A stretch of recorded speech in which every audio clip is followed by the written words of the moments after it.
কাকদ্বীপের 117 নম্বর জাতীয় সড়ক ধরে কাকদ্বীপ সনাতনী ঐক্য মঞ্চ, হিন্দু সনাতনী ঐক্য মঞ্চের ব্যানারে আজকের এই মিছিল, প্রতিবাদ মিছিল শুরু হয়েছে। এখানে এদের মূল দাবি যে প্রতিবাদ মিছিলে বাংলাদেশে হিন্দু সনাতনীদের ওপর যে নির্মম অত্যাচার এবং নির্যাতন তা বন্ধ করতে হবে। পাশাপাশি চিন্ময় কৃষ্ণ প্রভু নিঃশর্ত মুক্তির দাবিতে আজকের এই প্রতিবাদ মিছিল শুরু হয়েছে। কাকদ্বীপের অক্ষয়নগর থেকে এই মিছিল শুরু হলো। এটা প্রায় 3 কিলোমিটার পথ অতিক্রম করবে। এই প্রতিবাদ মিছিল যাচ্ছে। এখানে প্রচুর মানুষ, তাদের হাতে দেখতে পাচ্ছি আমরা বিভিন্ন প্ল্যাকার্ড আছে, সেখানে চিন্ময় কৃষ্ণ প্রভুর অবিলম্বে নিঃশর্ত মুক্তির দাবি করা হয়েছে। পাশাপাশি বাংলাদেশি সনাতনী হিন্দুদের উপর যে অত্যাচার তা অবিলম্বে বন্ধ করতে হবে এই দাবি তোলা হচ্ছে। স্লোগান উঠছে বারে বারে, ইউনিস সরকারের বিরুদ্ধে স্লোগান উঠছে। বাংলাদেশি যে সমস্ত হিন্দুরা আছে তাদেরকে রক্ষা করতে হবে তার পক্ষে স্লোগান উঠছে। এখানে একজন আছেন যারা বিক্ষোভে।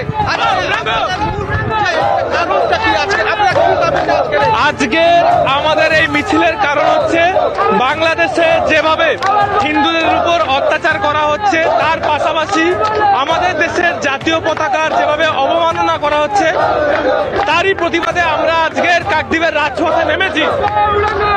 যেখানে দেখা যাচ্ছে যে বাংলাদেশের একটা অবৈধ সরকার সংখ্যালঘুদের উপরে অত্যাচার করছে, তাদের সেনাবাহিনীর দ্বারা, তাদের পুলিশ বাহিনীর দ্বারা এবং তাদের জেহাদি বাহিনীর দ্বারা আমাদের সংখ্যালঘু হিন্দুদের ঘর বাড়ি জ্বালিয়ে দেওয়া হচ্ছে, মন্দির পুড়িয়ে দেওয়া হচ্ছে এবং তাদেরকে খুন করা হচ্ছে।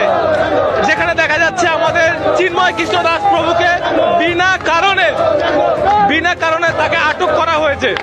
একেবারেই গৌতম, বাংলাদেশে যেভাবে হিন্দুরা চালানো হচ্ছে তা বন্ধ করতে হবে অবিলম্বে, এরই দাবিতে কাকদ্বীপে প্রতিবাদ মিছিল। ধন্যবাদ গৌতম, ধন্যবাদ শিবাশিস। বাংলাদেশে হিন্দুদের উপর লাগাতার আক্রমণ চলছে এবং এই আক্রমণ বন্ধ করতে হবে এবং তারই সঙ্গে সন্ন্যাসী চিন্ময় কৃষ্ণ দাসকে অবিলম্বে মুক্তি দিতে হবে। একদিকে পেট্রাপোল সীমান্ত এবং তারই পাশাপাশি কাকদ্বীপের ছবি আপনাদের সামনে রেখেছি। প্রতিবাদ একটু আগেই শুভেন্দু অধিকারী এখানে সভায় তার বক্তব্য পেশ করেছেন। প্রতীকী মিছিল করে তিনি সীমান্তে গিয়েছিলেন, সেখানে যারা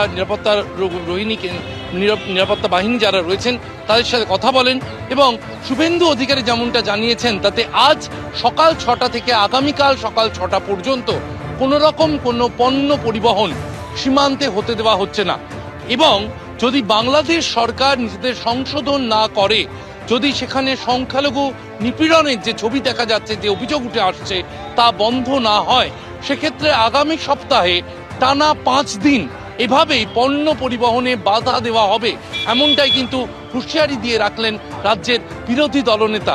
সনাতনী ঐক্য পরিষদের পক্ষ থেকে আজকের এই কর্মসূচি নেওয়া হয়েছিল এবং সেখানে শুভেন্দু অধিকারী অংশ নেন। তিনি জানান রাজনীতিকে ঊর্ধ্বে রেখে বিভিন্ন রাজনৈতিক দলের কর্মীরা তারা আজকে তার এই কর্মসূচিতে অংশ নিয়েছেন এবং বঙ্গ বিজেপি কবে কর্মসূচি নেবে সেই প্রশ্ন করা হলে তিনি কিন্তু রাজ্য নেতৃত্বের দিকে তিনি কার্যত দায় দেন। তিনি বলেন